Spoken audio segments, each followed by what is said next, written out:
Hey everyone, and welcome to our deep dive today. We're going to be delving into the fascinating world of fermions.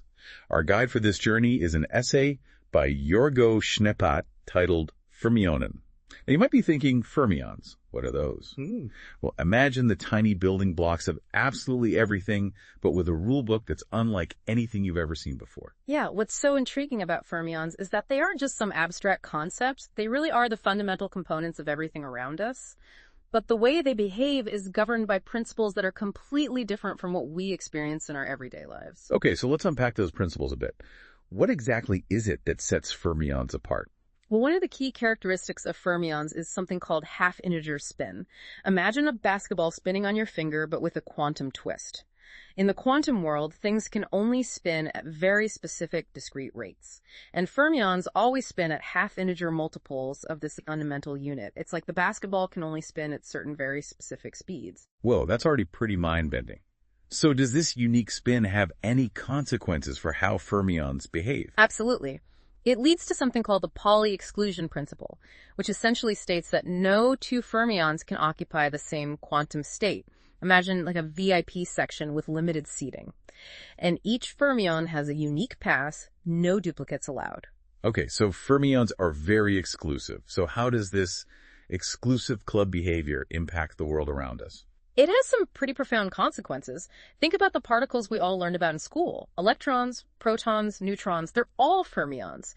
And because they can't share the same quantum state, this directly influences how they arrange themselves within atoms. It's the Pauli exclusion principle that determines the structure of the periodic table and ultimately the diversity of elements that we see. That's incredible. So the very building blocks of matter are governed by these exclusive fermions. Now, the essay also mentioned something about even tinier particles, right? Yes. It delves into the realm of elementary fermions. These are the leptons and quarks. You've got your familiar electron, but there's also the muon and the tau, plus the up and down quarks that make up protons and neutrons. And then there are the more exotic, heavier quarks. Charm, strange, top and bottom. Wow. There's a whole family of particles. Yeah. So how do these quarks fit into the picture then? Well, quarks like to group together. For instance, 3 quarks bind together to form a proton or a neutron. So even seemingly simple particles like protons and neutrons are built upon a complex foundation of quarks, which are, of course, fermions. So beneath the surface of everyday matter lies this intricate world of fermions, each playing by its own set of quantum rules. It really makes you wonder what other surprising ways these tiny particles influence our world. And that's just the beginning.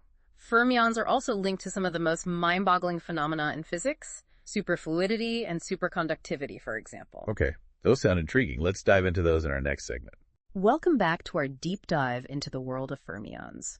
We've established that these tiny particles are the building blocks of matter, and that they follow some pretty unique rules. It really is amazing to think that the behavior of these microscopic particles shapes the world that we see all around us. You mentioned that fermions are also linked to some mind-boggling phenomena like superfluidity and superconductivity. What exactly are those? Well, these phenomena are where the exclusive club behavior of fermions takes a really fascinating twist. Let's start with superfluidity. Imagine a liquid that flows without any resistance whatsoever. That's a superfluid. That sounds impossible. How can something flow without any friction? It turns out that at extremely low temperatures, fermions can actually pair up and act like bosons, which are particles that don't mind sharing the same quantum state. This allows them to condense into a single quantum state, and that's when the magic of superfluidity happens. So by pairing up, they kind of find a loophole in their own no-sharing rule. That's incredible. And what about superconductivity? Is it related? Wow. Absolutely. Superconductivity is a similar phenomenon where electrons, which are fermions, pair up and flow without any resistance, leading to zero electrical resistance. So we could have electricity flowing without any loss of energy. That's revolutionary. What could we do with such technology? The applications are vast. Imagine perfectly efficient power grids, ultra-fast computers, and incredibly powerful magnets, all made possible by harnessing the power of superconductivity. It sounds like we're talking about a huge technological leap forward. But let's get back to the essay for a moment. Schneepatt also discusses the potential of fermions in some pretty cutting-edge fields, like quantum computing and cryptography, right? Yes, he does. And this is where the unique properties of fermions, especially a type called Majorana fermions, could really revolutionize technology as we know it. I'm intrigued. Tell me more about these Majorana fermions and how they could impact these fields. Well, Majorana fermions are particularly interesting. Because they are their own antiparticles, meaning they have the potential to be incredibly stable. This stability makes them ideal candidates for building qubits, which are the building blocks of quantum computers. Okay, so stable qubits are important for reliable quantum computing. But how do they actually make a computer work? What's the connection? Think of it this way. A regular computer bit can be either a 0 or a 1, but a qubit, thanks to the quirks of quantum mechanics, can be a 0, a 1, or both at the same time. This is called superposition, and it allows quantum computers to perform calculations in a fundamentally different and much faster way than classical computers. That's right. I remember the concept of superposition from previous deep dives into quantum mechanics. But how do these Majorana fermions fit into this picture? Researchers are exploring ways to encode information onto these incredibly stable Majorana fermions. The state of a Majorana fermion could represent the 0 or 1 of the qubit, or even a superposition of both. So by manipulating these tiny particles, we could potentially unlock the power of quantum computing. Exactly. And because Majorana fermions are so stable, they could be the key to building fault-tolerant quantum computers, meaning they'd be much less prone to errors. This is a major hurdle in the development of practical quantum computers. It sounds like a pretty significant advantage. What kind of real-world impact could we see with these fault-tolerant quantum computers? The possibilities are truly mind-boggling. Quantum computers powered by Majorana fermions could lead to breakthroughs in medicine, material science, artificial intelligence, virtually every field you can imagine. For example, they could simulate complex molecules to design new drugs and materials with unprecedented accuracy. It's like opening up a whole new level of problem solving. The essay also touched upon the use of fermions in quantum cryptography, right? How does that work? Yes, it did. And this is another area where the unique properties of fermions could revolutionize the way we protect information. You see, security in quantum cryptography relies on the very laws of quantum mechanics, which, as we've learned, are intricately tied to the behavior of fermions. Okay, I'm following. So how do these quantum laws and fermions translate into secure communication? Imagine someone trying to eavesdrop on a conversation. In the quantum world, the very act of observing a quantum system changes its state. So if someone attempted to intercept a message encoded using fermionic states, they would inevitably leave traces alerting both the sender and receiver. It's like a built-in alarm system for our messages. Yeah. No more sneaky eavesdropping. Precisely. And if you consider the robustness of those topologically protected Majorana fermions, you add an extra layer of security. It would be incredibly difficult for an attacker to tamper with or steal information encoded using those particles. It sounds like fermions could be the key to a future where communication is truly secure.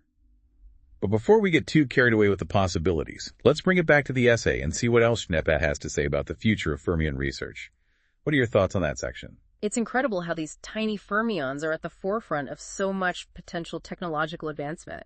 What stood out to you from Schneepat's discussion on the future of fermion research? Well, what I found particularly fascinating was how Schneep pushes us to think beyond the fermions we already know. He delves into the possibility of discovering entirely new types of fermions, with even more exotic properties. Wait, new types of fermions? I thought we had the whole zoo covered with electrons, quarks, and those Majoranas. What else could there be? Well, that's the beauty of scientific exploration. We're constantly pushing the boundaries of what we know. Schneepat mentioned some pretty wild theoretical concepts, like non-abelian anyons, which are particles that don't adhere to the usual rules of statistics. They're incredibly complex, but if they exist, they could revolutionize our understanding of quantum mechanics. Whoa, my head is already spinning, trying to grasp that. So while theoretical physicists are busy dreaming up these new particles, are there any real-world applications for these theoretical leaps? Oh, absolutely. Schneepat highlights the incredible progress being made in quantum material research. Scientists are now able to create and manipulate materials with an unprecedented level of control, leading to the discovery of even more exotic phenomena linked to those quirky fermions. So instead of just working with materials found in nature, we're engineering materials with custom-designed quantum properties. That's mind-blowing. What kind of materials are we talking about? Well, there's been a lot of buzz around something called topological materials. We've already touched upon topological insulators, which conduct electricity on their surfaces but act as insulators in their interiors. Now, researchers are exploring a whole family of these materials with potential applications in quantum computing and beyond. It's like we're harnessing the strangeness of quantum mechanics to create materials with superpowers. It seems like we've only just scratched the surface of what fermions can do. Exactly. And Schneepat doesn't stop there. He even discusses the potential for creating fermionic superfluids. Imagine a liquid that flows without any resistance whatsoever. Researchers are exploring ways to create these bizarre states using ultra-cold fermionic gases. A frictionless liquid. That sounds like something straight out of science fiction. What could we possibly do with such a thing? Oh, the possibilities are vast. It could revolutionize fields like sensor technology and precision measurement. Imagine incredibly sensitive devices that could detect even the slightest changes in magnetic fields or gravity. All thanks to the unique properties of fermionic superfluids. It sounds like fermions are the Swiss Army knife of the quantum world, useful for practically anything. Schneppat's essay has certainly given us a lot to think about. It has. And it reminds us that we're just at the beginning of this exciting journey of fermion exploration. Who knows what other applications we'll discover as we continue to unravel their mysteries. It's amazing to think that these tiny, invisible particles are at the forefront of so much scientific progress. A big thank you to Enrico Fermi for such a thought-provoking essay. Indeed, Fermionin has given us a glimpse into a fascinating world with endless possibilities. Well, as we wrap up this deep dive into the world of fermions, I have one final question for you to ponder. What other surprising ways might these tiny particles influence our lives in the future? Until next time, keep exploring, keep questioning, and keep that thirst for knowledge burning bright.